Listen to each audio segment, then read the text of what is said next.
Voici les vedettes de l'épisode de cette semaine. Un contenant de roches. Une collection de roches, Bianca. Manu, le thème de cette semaine, c'est pas collection, c'est collectif.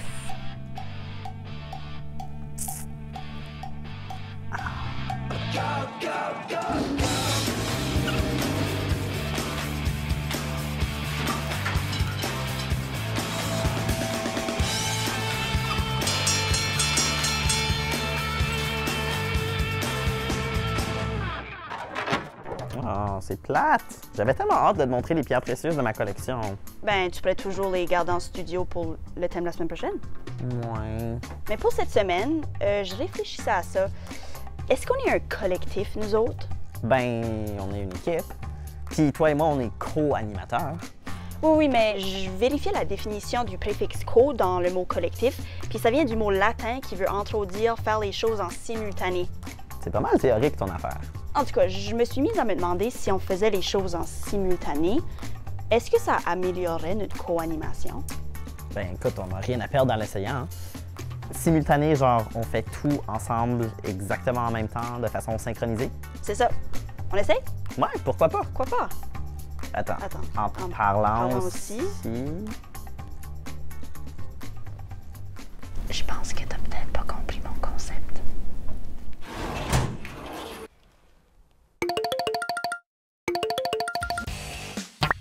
Allô, je m'appelle Parker et je vis à Saint-André, en Nouveau-Brunswick. Ma question, c'est comment on fait pour avoir une bonne équipe? Ok, Parker. Ça, c'est une tâche pour nous, les curieux. Salut Augusta! Azariel, c'est notre chercheur. Il est très curieux, pointilleux et il aime apprendre sans cesse de nouvelles choses. Ouais, je viens juste faire quelques petites recherches à ce sujet-là. Et figure-toi qu'une bonne équipe est constituée de membres qui ont des forces différentes et spécifiques à chacun. Merci Azariel. Il a raison. Par exemple, une équipe de soccer, ça prend un gardien.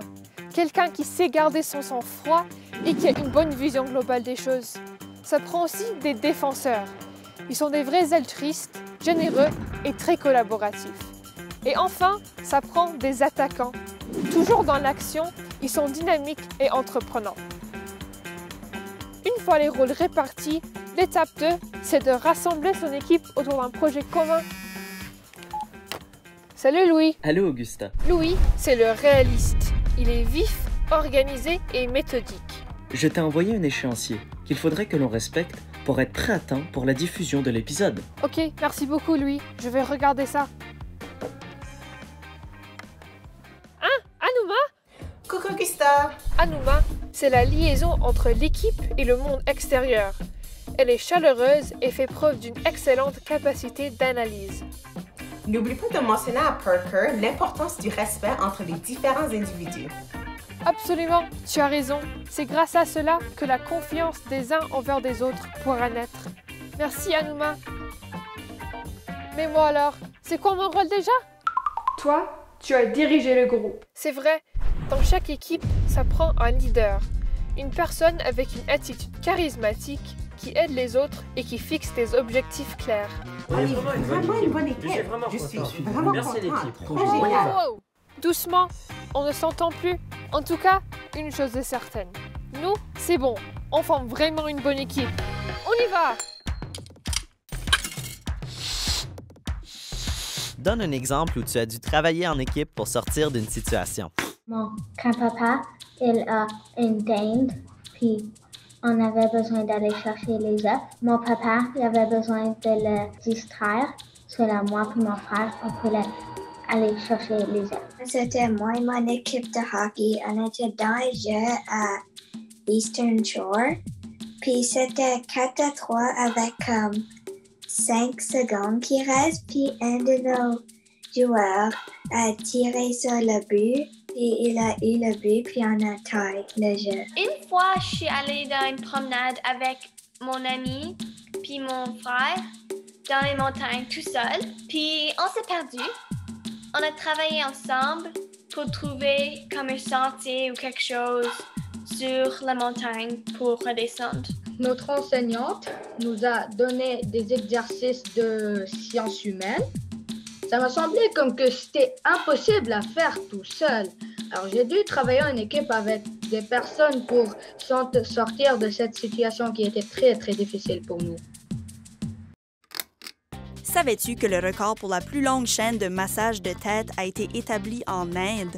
578 femmes se sont assises en énorme spirale, chacune massant le crâne de la femme devant elle. Le travail d'équipe n'aurait jamais été plus zen. Rotation.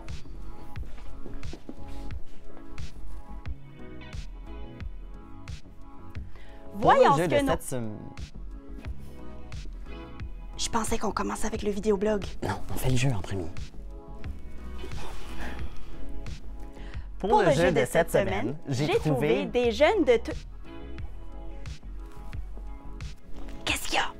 Ben, c'est moi qui anime le jeu, non? On peut pas tous les deux dire « je ».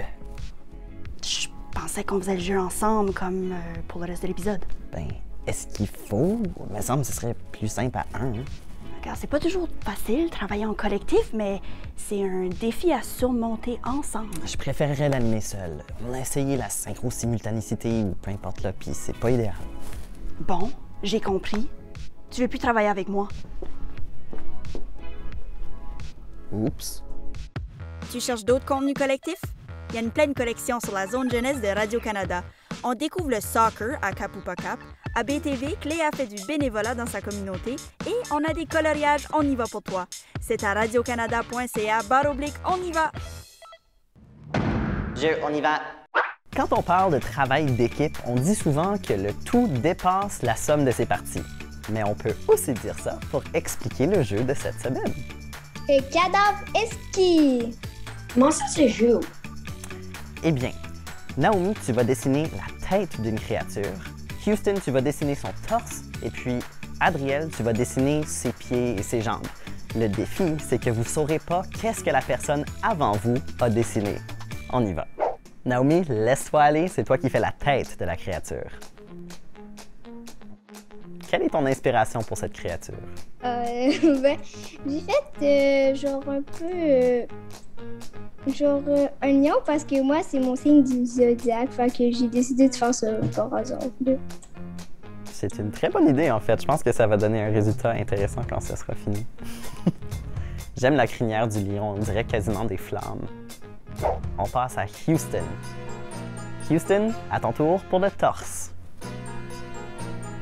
À quoi tu penses en dessinant ça? Qu'est-ce qui est ton inspiration? Je pense que Jello. Vraiment. Je le vois. Je vois ta vision, je pense. Qu'est-ce que tu penses qui était la tête? Peut-être un poisson? Peut-être. Un poisson au jello. Du jello au poisson. Peut-être il a la même idée que moi. On sait jamais. C'est tout. Ce sera maintenant à Adriel. Qu'est-ce que toi, tu essaies de recréer ici? Les jambes de quelle créature? J'ai essayé de dessiner les jambes d'un poule, mais... Oui, je le vois, les petites pattes avec les griffes. C'est trop parfait. C'est super. Re-bienvenue à nos artistes collaborateurs. On commence avec la tête de notre très chère créature. Naomi nous a dessiné une tête de lion, mais est-ce que Houston a reçu le message pour le torse?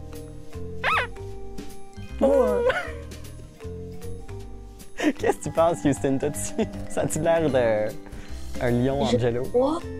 Je crois que la tête n'a pas la forme de Jello.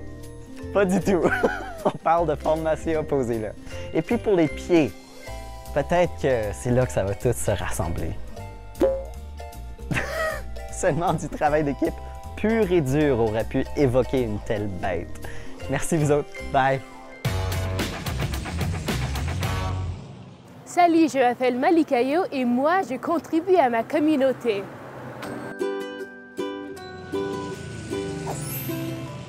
J'ai vu qu'il y avait un problème d'isolement, un problème du manque de positivité lors de la COVID. Donc, je me suis dit, que faire pour que les gens se sentent plus positifs?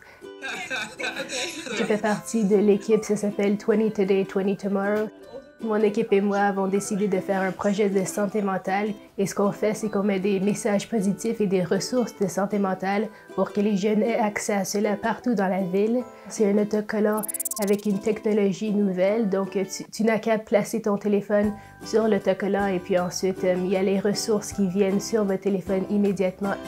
On croit que le projet a beaucoup de potentiel pour aider les jeunes avec leur santé mentale.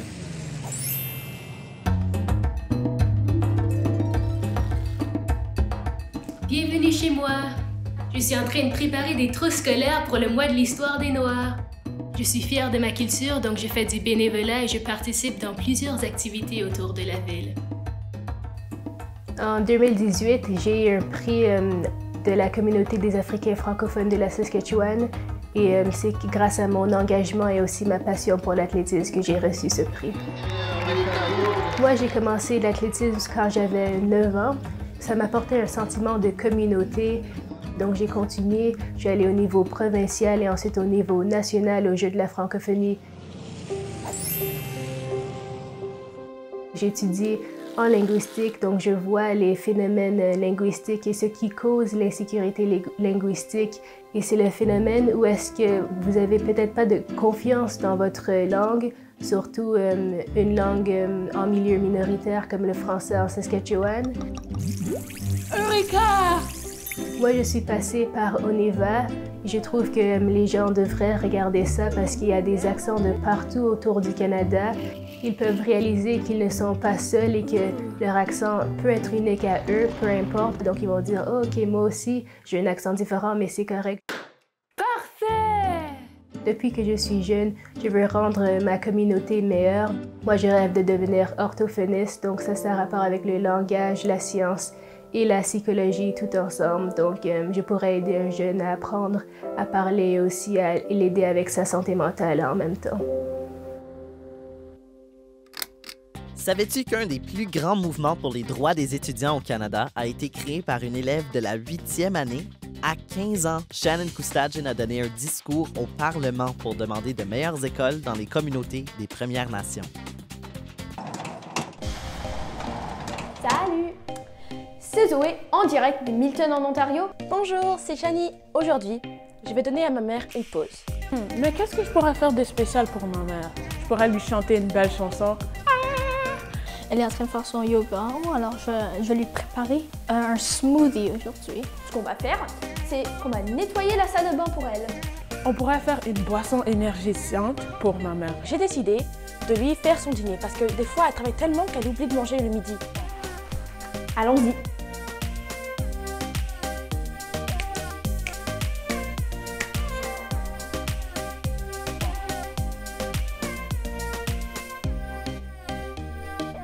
Et voilà.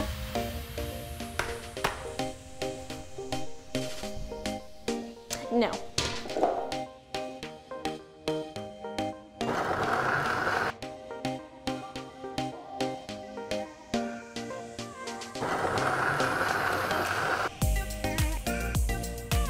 C'était plutôt facile, non? Si toi aussi tu veux donner une pause à ta mère, tu peux faire la même chose que moi ou tu peux préparer le souper, balayer la maison, ce que tu veux. Mais pense à aider tes parents. Je vous vois la prochaine fois. Bye bye!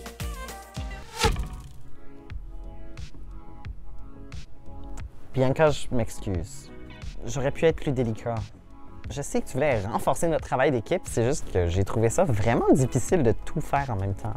Ouais, puis quand je suis partie, j'ai réalisé que c'était un petit peu intense, mon affaire de simultanéité. Ouais. Mais j'y pensais, puis même si on fait pas tout ensemble, on a quand même un but commun. Alors, on est un collectif. Exactement. Puis, ben, je voulais m'excuser pour avoir sorti un petit peu fâchée. C'est pas grave. Hey, c'est pas toujours évident de travailler en équipe, hein? Mais c'est pas mal plus le fun que travailler tout seul. C'est pour ça qu'on est co-animateurs. À la prochaine! Moi et ma famille, on était à un centre d'amusement. Puis on a dû travailler en équipe vraiment fort pour sortir de la chambre de laser. On devait se parler de le bon timing pour traverser les lasers. On s'amusait dans le bois, dans la poudreuse, puis on est resté pris. Le skidoo qu'elle lui avait resté pris avec mon frère. dis à mon coco, tu lèves le derrière pour essayer de le tasser sur le côté pour réussir à se déprendre et tirer sur les skis.